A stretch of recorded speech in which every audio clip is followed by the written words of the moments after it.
Hey everyone, this is me, Follow Sparks, and I'm back at you with a new What If video. This one's gonna be What If no, wait a minute, no. This one will be not What If Deku, but this one will be.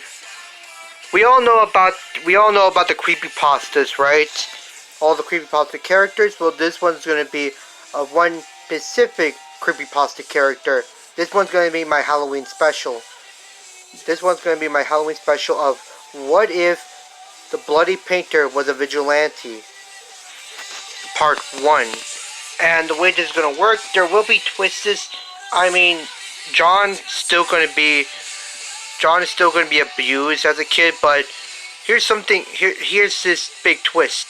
John does not hold any resentment to anyone. He doesn't feel hatred. He doesn't feel hatred for them. He really does care for people. He cares for them. And yes, he does fall in love with a girl. And yes, his friend does do. Yes, he did have a friend who then, who John tried to save from almost falling off a building from the school roof, as when they were kids. So yeah, he would try to save him, but yeah. So yeah, that we all know, and this is the Bloody Painter's origins, yes, but he wouldn't actually hurt anyone, or he wouldn't actually hate anyone at all. He would just be sad that he lost his friend, even though his friend did a horrible thing. He doesn't hold it against him, not one bit. He understands how it feels to be bullied and how it feels to be picked on. So yeah, John understands this, and he continues on with his life. He continues on until he reaches to college, and it's his first year. He's nervous, and on Halloween night, he was thinking about going to the party, but he couldn't because he was so nervous around everyone. And guess what? His school crush, his kindergarten crush, is actually there, and he's actually really nervous. So yeah, John is actually that John stops thinking and starts acting, and just goes with the flow, and he takes his mask with him. And yeah, and when he gets out of his door, it'll be he knows that no one's inside the apartment building because they're all at the college Halloween party.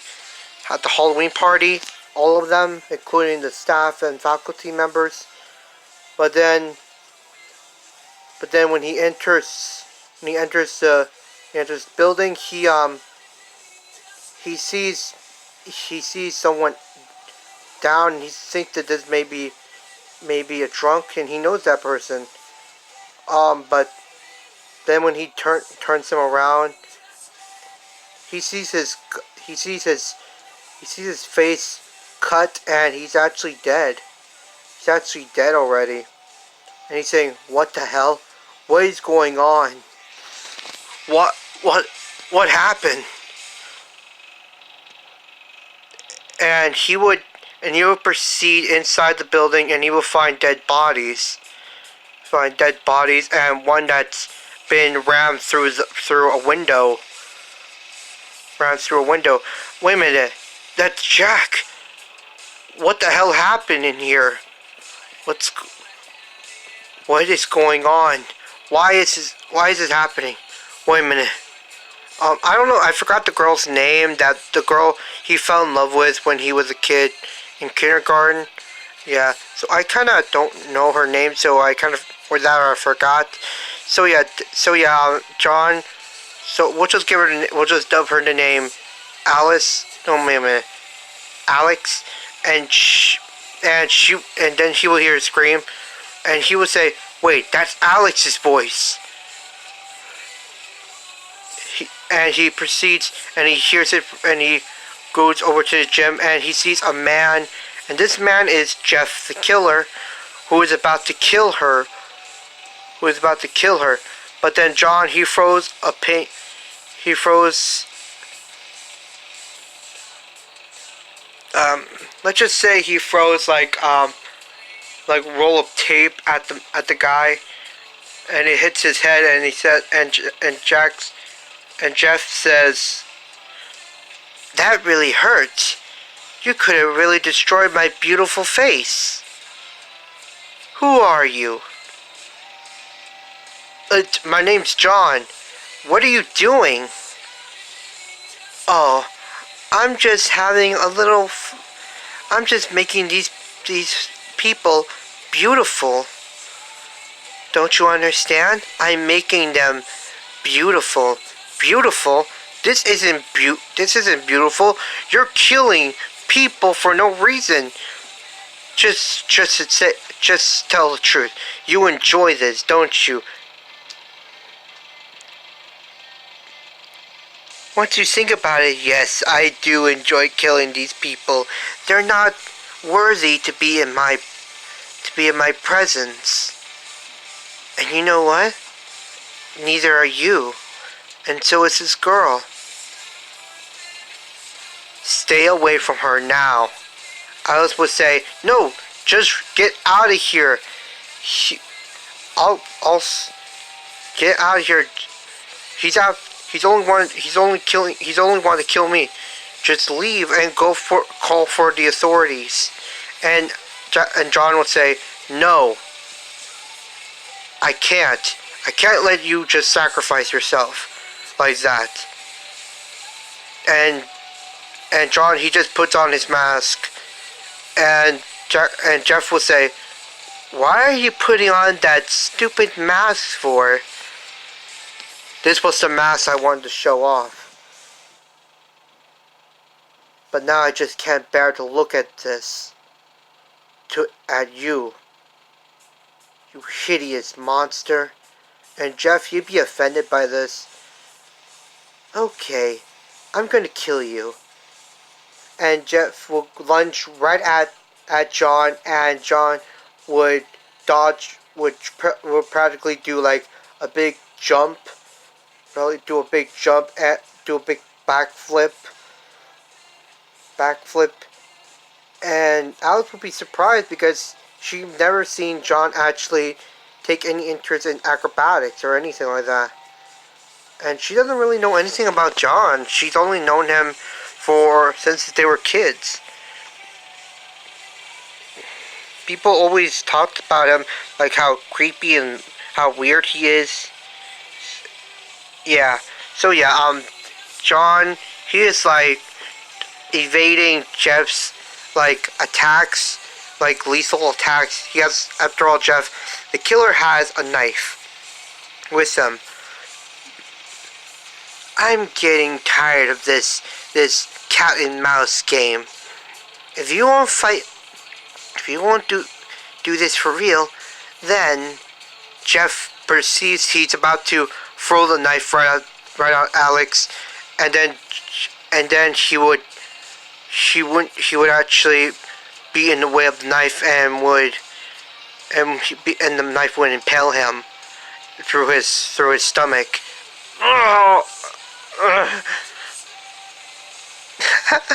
You actually threw yourself.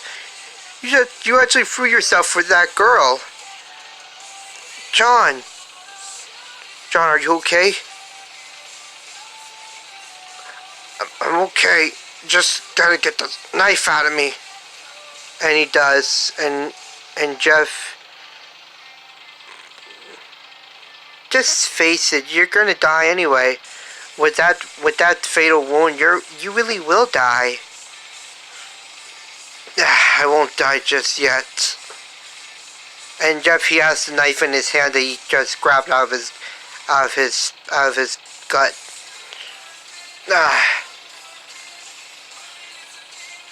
And Jeff would like, and John, he would grab Alex.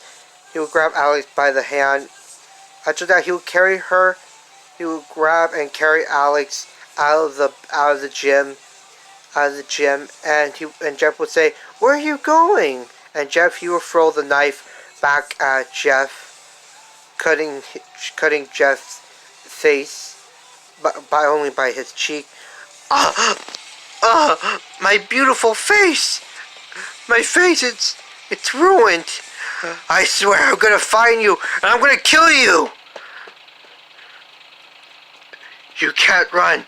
You can't hide from me. I will kill you. And John, he hears this, but he's ignoring Jeff's threats, and he will find a room, and he will lock himself with Alex, and Alex will say, "Are you okay?" "Yeah, thanks to the adrenaline, I don't really feel the pain that much." They will proceed to Alex will proceed to bandage up John. "Why did you do that? We don't even know each other that well." "It's okay. I did this because I care for you." You care for me? But I know what everyone said about me. How I act weird and how how everyone has this creepy feeling around me, but I'm not really that bad. Alex, there's something I gotta tell you before something else happens to me. Before I die. There's no point. I'm gonna fight that guy again. And when I do, I'm going to attract his attention, get his attention only on me, then he does want to kill me. And when the moment that happens, you will run outside the school, outside the building, and you will go and call for help. But I can't just leave you. You'll die if that guy gets his hands on you. You saw how freaking fast he was. He was so fast my eyes could barely see what he was about to do. And you saw how strong he was. I know. But still, I have to protect you. Alex, before something happens to me, I want to say something. I love you. I've always loved you. And the reason why you've never been bullied is because I've always attracted bullies from you, so that way they won't hurt you. So, you were protecting me all this time. Yes, I'm really sorry for lying to you. And then John would go up to Alex and would kiss her. This may be the last time I see you again, Alex. Just run as far away as you can. And don't look back. And when John leaves, Alex is just like, she's just sad because she misjudged John. She just misjudged John, thinking that he was some kind of creep or freak. She really misjudged him. So yeah, she has mixed feelings, and she actually, once you think about it, she actually did like John in the beginning. And I guess those feelings never really disappeared. And so yeah, she would say, and then it'll be her cue, and John had already got Jeff's attention on him. And Alex, she will proceed to run as fast as she can outside of the building. At first, she slips on the puddle of blood of what Jeff has done, and she will continue to run, and would get outside, and she would see a telephone booth, and she would go in there, and she would it's a paid phone, by the way, and it's a paid phone booth, and she would put in some change, and she would call for help, and then she would hear an explosion in the school. And then the police are already sending people on the site, and she would also, and then a big explosion would happen, and she sees the school is on fire, like literally on fire, and she see and John and Jeff are actually outside of the got outside of school, but but John is running away. He's actually getting Jeff to chase after him into the woods, into actually that in the football field, football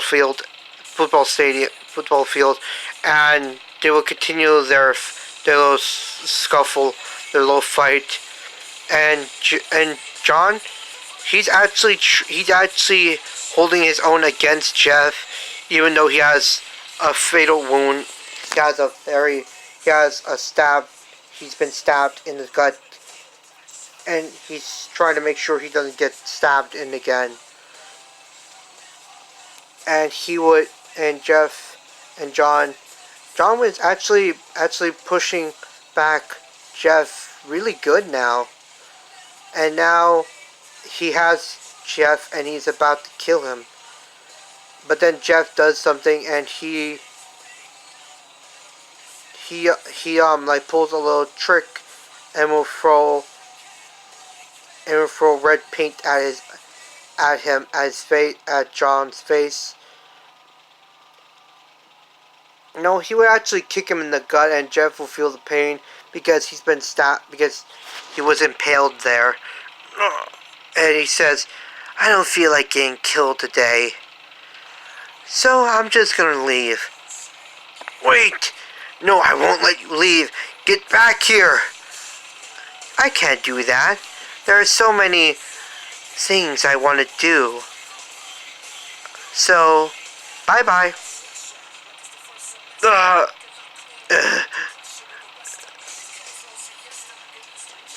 And John, yeah, John knows that this is a night that he's going to remember forever, like for the rest of his life. The school, the Jeff the killer incident, and the hero who saved the girl he loved were the only survivors. Everyone didn't actually, the parents didn't actually see John as didn't actually see John as a criminal. He only saw him as a hero, because he managed to actually protect one person. But John, he still feels horrible because he couldn't save the others from their fate. The police decided to do a manhunt for Jeff, to hunt him down until they capture him, until they have him in custody. I mean, so yeah, John